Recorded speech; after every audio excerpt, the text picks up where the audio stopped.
तो हेलो दोस्तों, आप सब कैसे हो। आई होप आप सब बहुत ही अच्छे होंगे और स्वस्थ भी होंगे।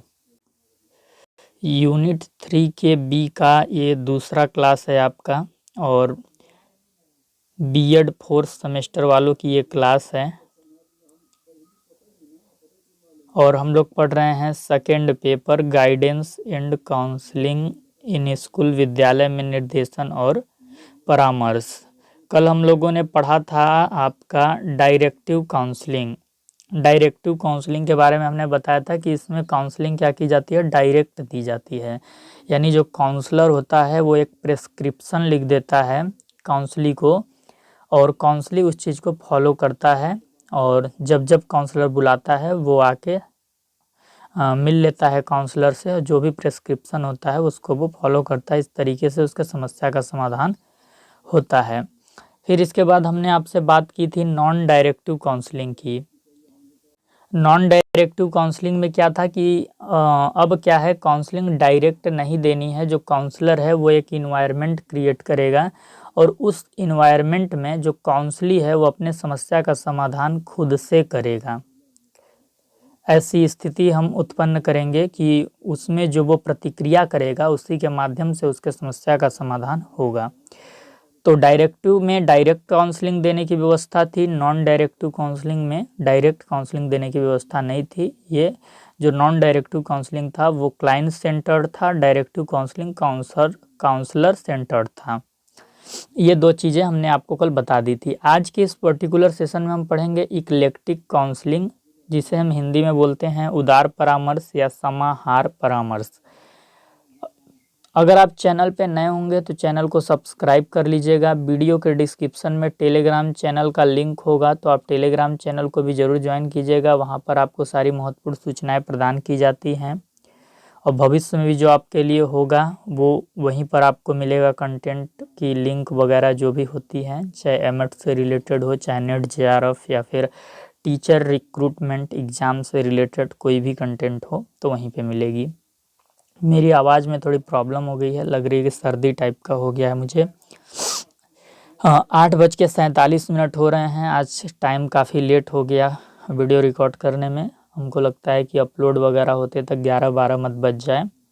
चलिए, इसके लिए मैं माफ़ी चाहता हूँ क्योंकि हर रोज़ एक जैसे स्थिति नहीं होती है। कभी कभी स्थिति ऊपर नीचे हो जाती है और वीडियो समय से अपलोड नहीं हो पाती है।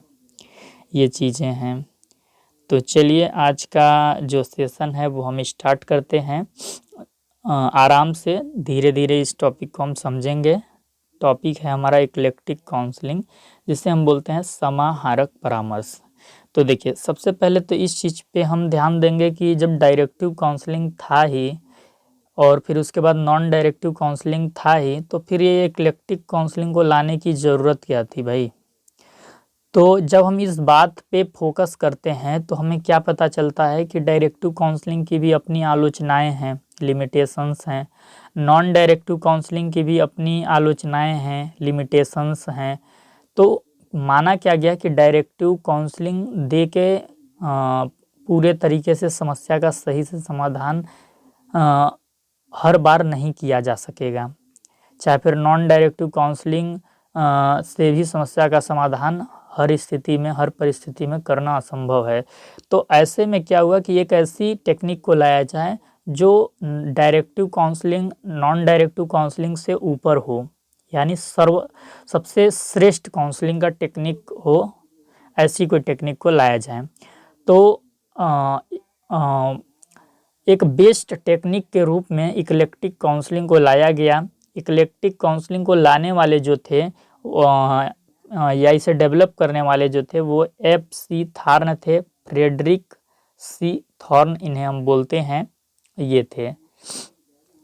इनका मानना क्या था कि जो एक काउंसलर है उसके लिए डायरेक्टिव काउंसलिंग और नॉन डायरेक्टिव काउंसलिंग इनफ नहीं है, पर्याप्त नहीं है। यानी कि कोई एक व्यक्ति है और वो क्या है, समस्या से ग्रसित है, समस्या से ग्रसित है और उसके समस्या का हमें सॉल्यूशन करना है। तो डायरेक्टिव काउंसलिंग और नॉन डायरेक्टिव काउंसलिंग से इसके समस्या का समाधान सही से पूरी तरीके से नहीं हो सकता, और अगर हो भी गया तो इसके जो साइड इफ़ेक्ट हैं वो क्लाइंट को परेशान करते रहेंगे। तो इससे ये थोड़ा आगे बढ़ना चाहते थे, ये चाहते थे कि इससे भी कोई बेहतर टेक्निक लाया जाए, जिस टेक्निक को अप्लाई करने पे समस्या समाधान के पूरे चांसेस हों, संभावनाएं अधिक हों। तो इनका मानना क्या था कि डायरेक्टिव काउंसलिंग को अलग से जब हम किसी काउंसलिंग पे अप्लाई करते हैं तो उसके बहुत सारे साइड इफ़ेक्ट होते हैं, समस्या को पूरी तरीके से सॉल्व भी कभी कभी नहीं किया जा सकेगा, और नॉन डायरेक्टिव काउंसलिंग के भी पक्ष में इनका यही मानना था।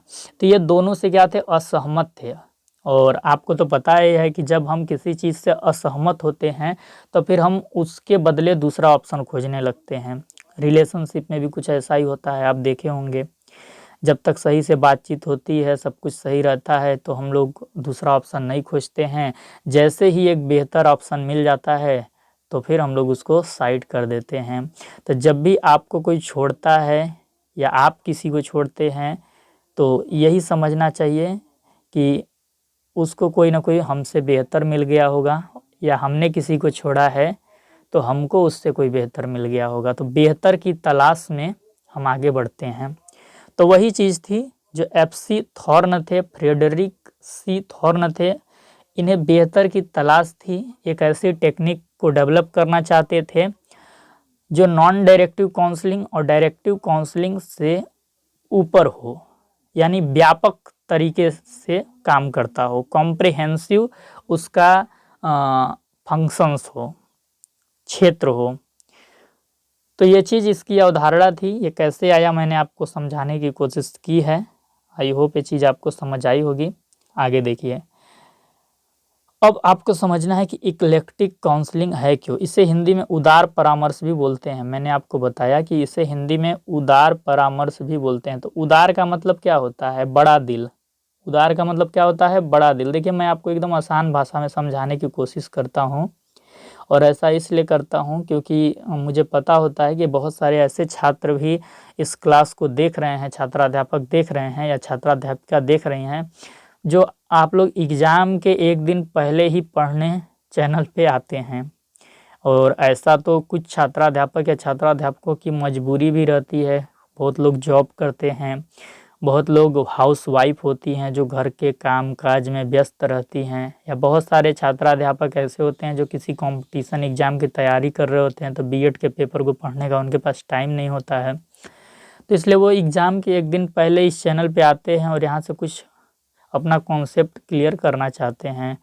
तो अब देखिए, एक दिन में अगर आपको कोई टॉपिक समझना है, पूरे यूनिट को समझना है, पूरे पेपर को समझना है, तो ज़रूरी है कि आपको आसान भाषा में हमको समझाना पड़ता है। क्योंकि मैं भी अगर इंग्लिश में आके कुछ स्टेटमेंट बोल के और कुछ टर्मोलॉजी आपके सामने रख के चला जाऊं तो फिर आपको हवा नहीं लगेगा। तो इसलिए मैं कोशिश करता हूं कि ऐसी भाषा में समझाऊं कि अगर आप एक दिन भी आ रहे हो पढ़ने तो वो चीज़ आपको क्लियर हो जाए, ठीक ना। जो बच्चे जॉब करते हैं या फिर नौकरी करते हैं उनसे मैं ये कहना चाहूँगा कि देखो, आप रोज़ तो नहीं पढ़ सकते। मैंने भी जॉब किया है, कंपटीशन एग्ज़ाम की तैयारी भी की है, घर के काम-काज भी रहते हैं, तो उन सब के चलते मैं भी कभी-कभी नहीं पढ़ पाता हूँ। ऐसे कई अवसर आए हैं जब मैं एग्ज़ाम के एक दिन पहले पूरा पेपर पढ़ के एग्ज़ाम देने गया हूँ। तो इसमें मैं इसका मतलब विरोध नहीं करता हूँ, लेकिन हाँ, मैं ये सजेशन आपको ज़रूर देना चाहूँगा कि देखिए, अगर आप जॉब करते हैं या घर के काम-काज में व्यस्त रहते हैं, थोड़ा टाइम निकालिए। जैसे कि 2-3 घंटा पढ़ना चाहिए एक अच्छे विद्यार्थी को, लेकिन भाई अगर आपके पास मजबूरी है तो कम से कम आधा घंटा, 20 मिनट, 15 मिनट रोज़ाना पढ़िए। अगर आप रोज़ाना आधा घंटा, 15 मिनट, 20 मिनट भी पढ़ेंगे तो आपके पास कुछ ना कुछ बेहतर नॉलेज होगा उस पेपर का। तो ये चीज़ आप अप्लाई करके देखिएगा, क्योंकि आगे भी आप कोई ना कोई कोर्स में एनरोल्ड होंगे ही। तो ऐसा मत कीजिएगा कि एग्ज़ाम के दिन ही मतलब पढ़ना स्टार्ट करें। धीरे-धीरे मतलब आप किसी चीज़ को करेंगे ना तो वो चीज़ आपका बहुत ज़्यादा क्लियर हो जाएगा। एक दिन में आप सारी चीज़ें पढ़ तो लेंगे, कुछ आपको फैक्ट्स कुछ कॉन्सेप्ट भी क्लियर हो जाएगा, लेकिन बेहतर समझ नहीं बन पाएगी। तो ये चीज़ है। चलिए टॉपिक पे वापस आते हैं। जो इक्लेक्टिक काउंसलिंग है उसको हिंदी में हम क्या बोलते हैं, उदार परामर्श बोलते हैं। उदार का अर्थ होता है बड़ा दिल। नहीं बोलते हैं कि आप बहुत उदार हो, या गांधी जी बहुत उदार दिल के थे, सबको साथ लेके चलते थे। तो उदार मतलब क्या होता है, बड़ा दिल। तो इक्लेक्टिक काउंसलिंग का भाई बड़ा दिल कैसे हुआ? बड़ा दिल इसका इसलिए हुआ क्योंकि इसने क्या बोला कि जो इक्लेक्टिक काउंसलिंग की टेक्निक होगी काउंसलिंग देने की, उसमें हम डायरेक्टिव काउंसलिंग को भी यूज करेंगे और नॉन डायरेक्टिव काउंसलिंग को भी यूज करेंगे। तो directive plus non directive counselling के मदद से इक्लेक्टिक काउंसलिंग को आयोजित किया जाएगा। भाई डायरेक्टिव काउंसलिंग में क्या था कि सिर्फ आप इसी टेक्निक को मतलब इसी विधि को अप्लाई करके समस्या का समाधान करना है। नॉन डायरेक्टिव काउंसलिंग में क्या था कि सिर्फ नॉन डायरेक्टिव काउंसलिंग की जो कॉन्सेप्ट है उसी को अप्लाई करना है। लेकिन इक्लेक्टिव काउंसलिंग क्या हुआ, ये क्या बोला कि हम दोनों को अप्लाई करेंगे। आगे जो प्रार्थी है या जो सेवार्थी है, क्लाइंट है, जो भी आप कहिए, ऐसा व्यक्ति जो समस्या से ग्रसित है, उसकी हम नीड देखेंगे। क्या देखेंगे? नीड देखेंगे, आवश्यकता देखेंगे कि भैया इसकी आवश्यकता क्या है, इसकी परिस्थिति क्या है, इसकी जो समस्या है उसका स्वरूप क्या है, ये समस्या कहाँ से जन्मी, इस समस्या को समाधान करने के लिए किस चीज़ की आवश्यकता है। इस चीज़ का अध्ययन करने के उपरांत हम डिसीजन लेंगे कि हम डायरेक्टिव काउंसलिंग दें, नॉन डायरेक्टिव काउंसलिंग दें, या पहले डायरेक्टिव काउंसलिंग देंगे बाद में नॉन डायरेक्टिव काउंसलिंग दें, या नॉन डायरेक्टिव काउंसलिंग पहले दे के बाद में डायरेक्टिव काउंसलिंग दें। तो ये चीज़ प्रार्थी के नीड पे निर्भर करता है। तो इक्लेक्टिव काउंसलिंग यही बोला कि भैया देखिए दोनों को हम साथ लेके ही चल रहे हैं, अपने में समाहित कर ले रहे हैं, और हम डायरेक्टिव नॉन डायरेक्टिव दोनों को मर्ज करके समस्या समाधान को करने में हमें ज़्यादा अच्छा मदद मिलेगा। भाई पहले एक ही करना था, थोड़ा दिक्कत था, लेकिन अब हमारे पास डायरेक्टिव भी है नॉन डायरेक्टिव भी है, तो समस्या समाधान करने के चांसेस बढ़ जाते हैं। अच्छे से समस्या समाधान होगा, जो साइड इफेक्ट है वो भी कम हो जाएगा, क्योंकि यहाँ पे डायरेक्टिव भी दे रहे हैं, नॉन डायरेक्टिव भी दे रहे हैं। तो ये चीज़ था, दोनों को मर्ज कर दिया। भाई देखिए आप समझने का कोशिश कीजिए व्यवहारिक तरीके से। आप किसी युद्ध में लड़ाई लड़ने जा रहे हैं, आपके पास सिर्फ एक बांस का डंडा है लड़ने के लिए, बांस का डंडा। उस बांस के डंडे से आप कितना देर तक लड़ पाइएगा? सामने वाला के पास हो सकता है तलवार होगा, वो आपको एक ही बार में काट देगा, आप खत्म हो जाइएगा। तो आपके पास अगर ज़्यादा संख्या में हथियार रहेंगे, बांस हैं ही लेकिन आपके साथ बंदूक भी रहे, गन भी रहे, तलवार भी रहे, तो फिर आप बहुत ज़्यादा कॉन्फिडेंस में रहेंगे और सामने वाले को बिल्कुल हरा के आएंगे, उससे हारेंगे नहीं। तो यही चीज़ था कि भैया डायरेक्टिव काउंसलिंग में हमारे पास सिर्फ एक हथियार था, एक कॉन्सेप्ट था। नॉन डायरेक्टिव काउंसलिंग के रूप में भी हमारे पास सिर्फ एक ही हथियार था, लेकिन जब एक इक्लेक्टिक काउंसलिंग को डेवलप किया गया तो हमारे पास दो हथियार हो गए, डायरेक्टिव काउंसलिंग भी, नॉन डायरेक्टिव काउंसलिंग भी। इसको यूज करने का जो टेक्निक था, जो क्रम था, इसको डेवलप किया इक्लेक्टिक काउंसलिंग ने कि इसको हम यूज कैसे करेंगे, किस सीरीज में यूज करेंगे, और यूज करने का जो आधार होगा, बेस होगा, वो क्या होगा। इसी कॉन्सेप्ट को इक्लेक्टिक काउंसलिंग डिफाइन करता है या फिर वर्णन करता है। तो आई होप ये चीज़ आप समझ गए होंगे। तो इक्लेक्टिक काउंसलिंग का जो सूत्र है वो यही है, directive plus non directive counselling. इसको यूज कैसे करना है? क्लाइंट के नीड के अनुसार। देखिए यूज कब करना है, कैसे करना है, तो डायरेक्टिव एंड नॉन डायरेक्टिव को।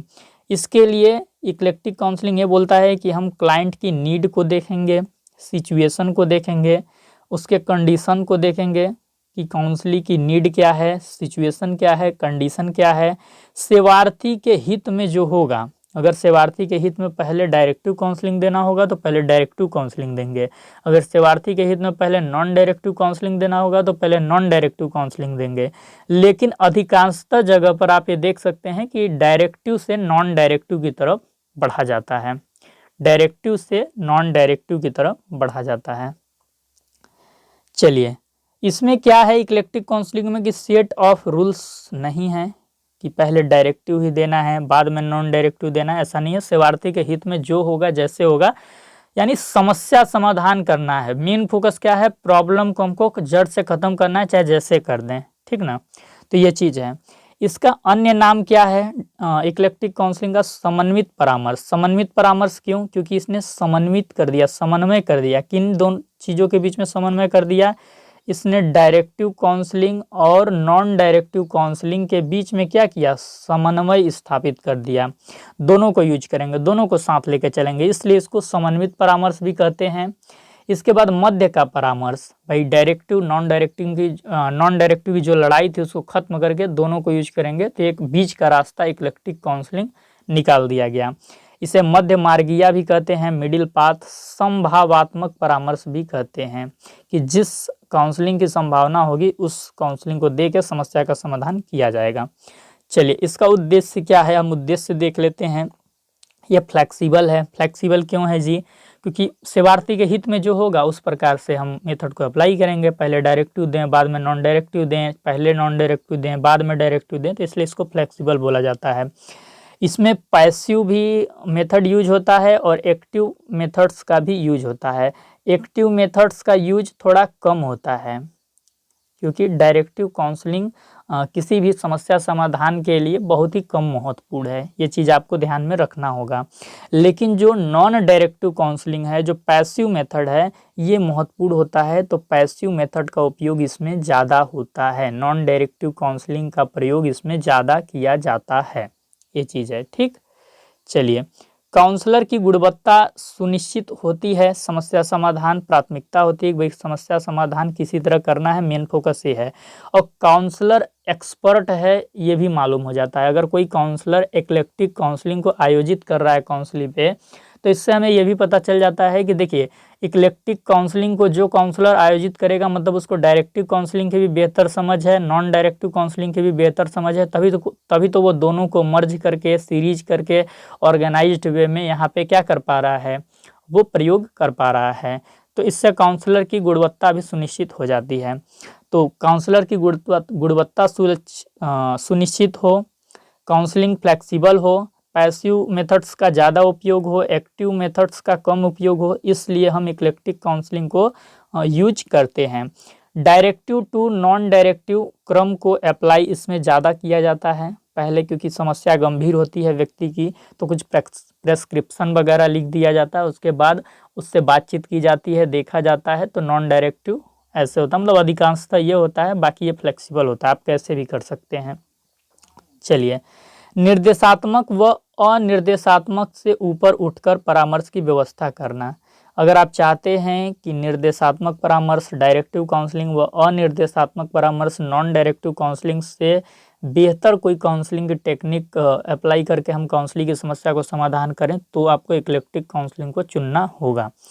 क्लाइंट की नीड्स को केंद्र में रखना, कि क्लाइंट्स की आवश्यकता को हम प्राथमिकता दे रहे हैं, तो आप इक्लेक्टिक काउंसलिंग को चूज करेंगे।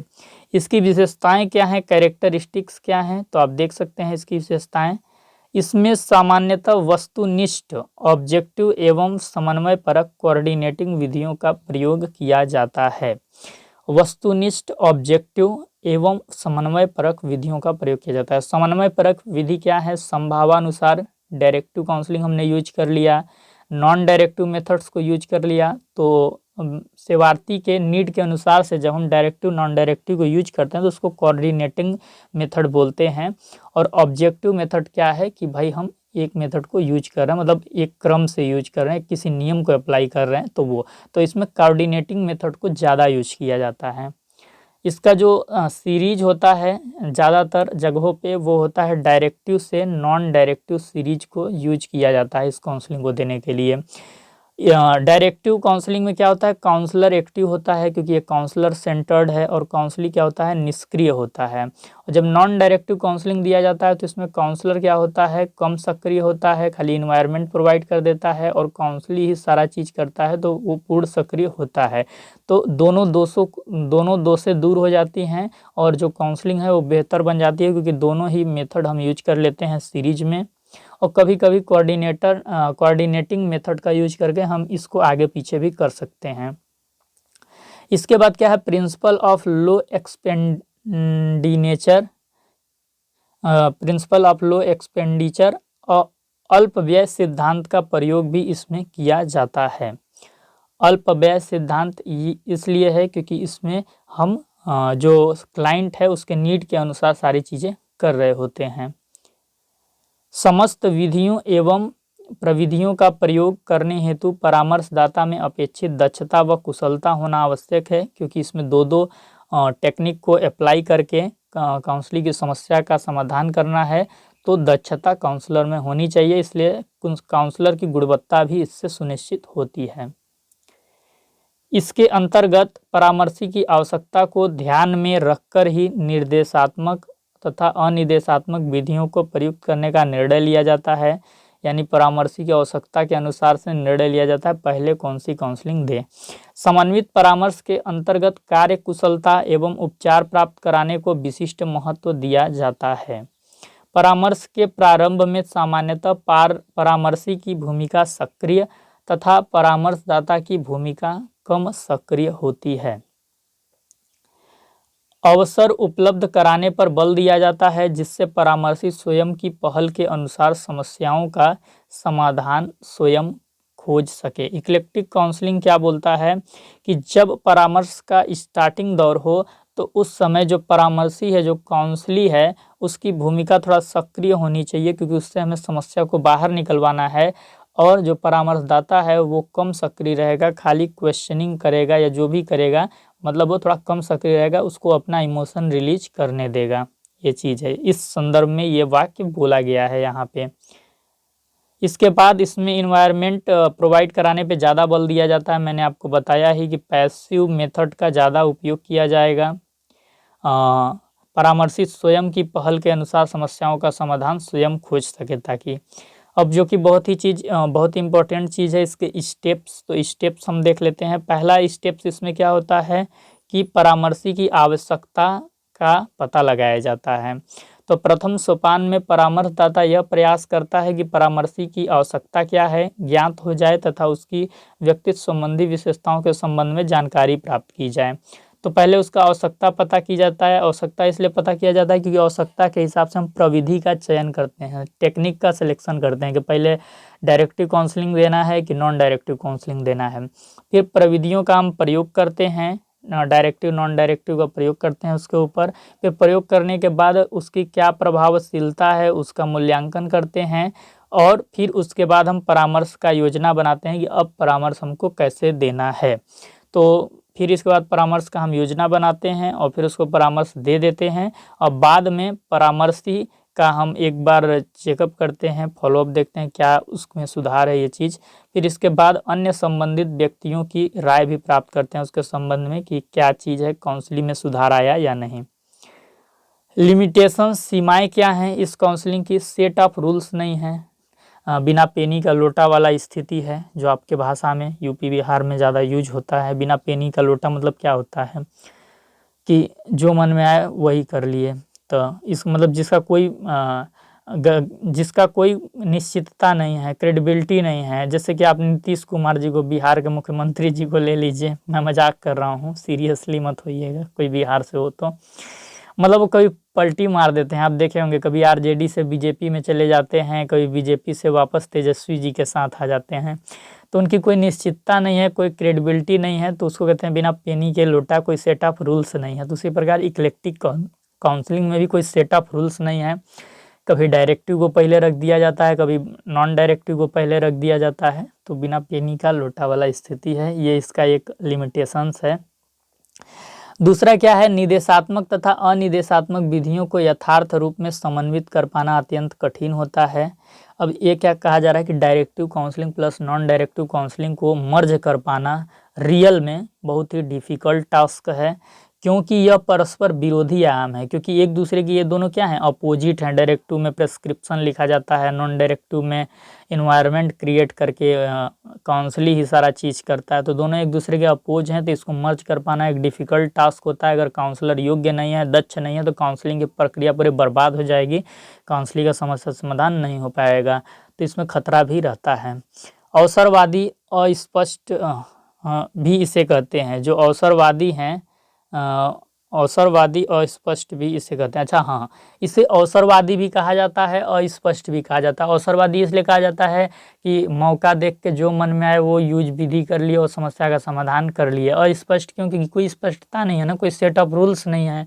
तो ये सारी चीज़ें इसकी लिमिटेशंस में आप लिख सकते हैं एग्ज़ाम में। यही पैटर्न आप एग्ज़ाम में फॉलो कीजिएगा अगर यहाँ से क्वेश्चन आता है तो।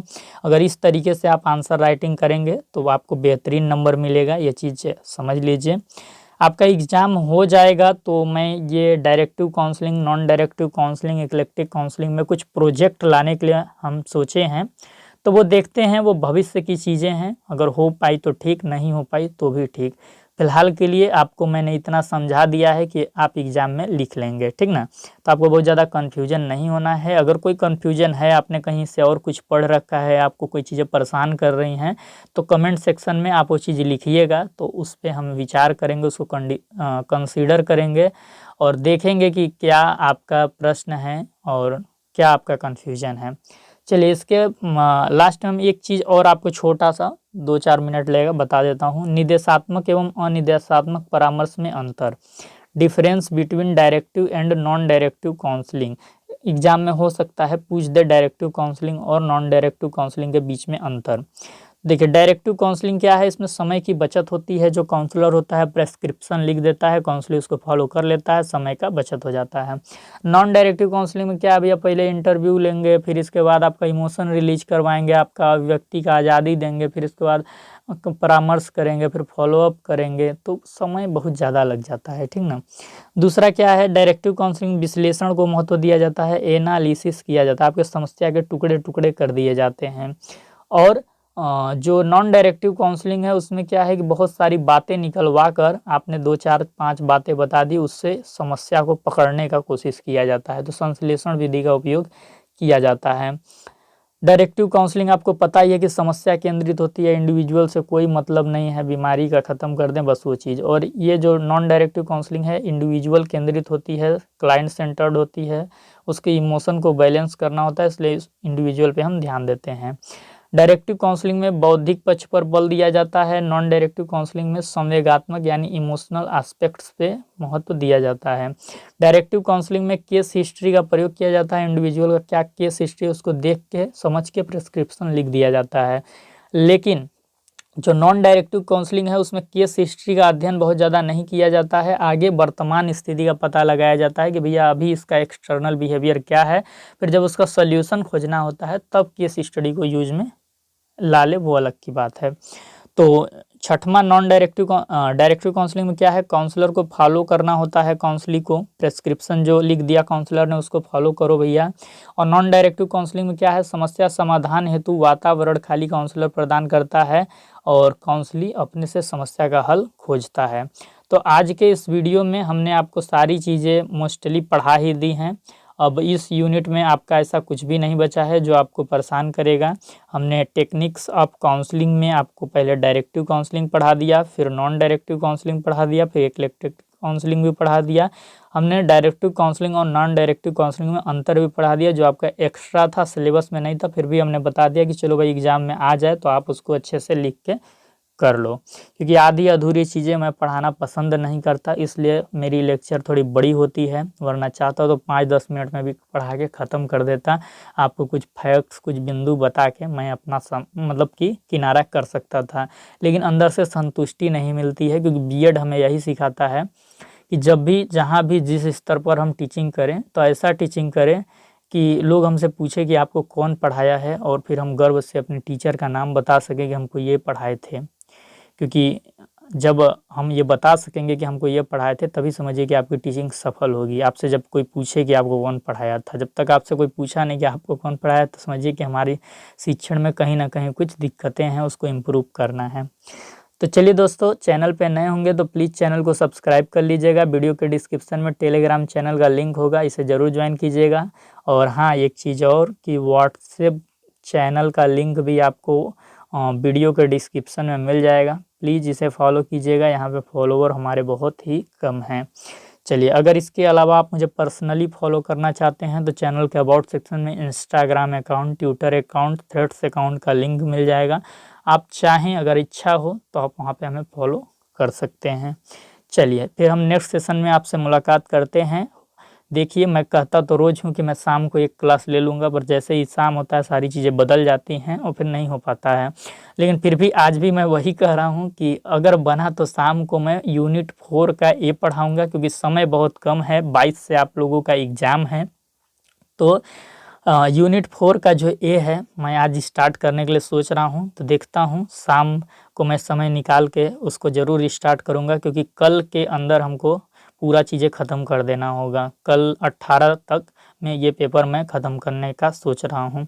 चलिए, आप अपनी राय कमेंट सेक्शन में ज़रूर दीजिएगा। सेशन कैसा लगा आप हमसे ज़रूर शेयर कीजिएगा, क्योंकि आपका सपोर्ट ही ये सब करने पे हमें मजबूर करता है। आप लोग जब कमेंट करते हैं, सेशन को लाइक करते हैं, हम लोग जो टीचर हैं, हम लोग को मोटिवेशन मिलता है। ऐसा नहीं है कि सिर्फ टीचर ही स्टूडेंट को रीइंफोर्समेंट देता है, कभी कभी स्टूडेंट भी टीचर को रीइंफोर्समेंट देते हैं।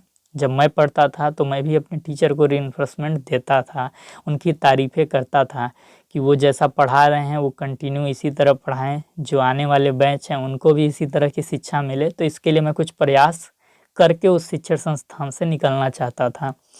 ठीक है, तो ये चीज़ें आप भी किया कीजिए। कमेंट सेक्शन में अपनी राय ज़रूर हमारे साथ शेयर किया कीजिए। चलिए फिर मिलते हैं नेक्स्ट सेशन में आपसे हम।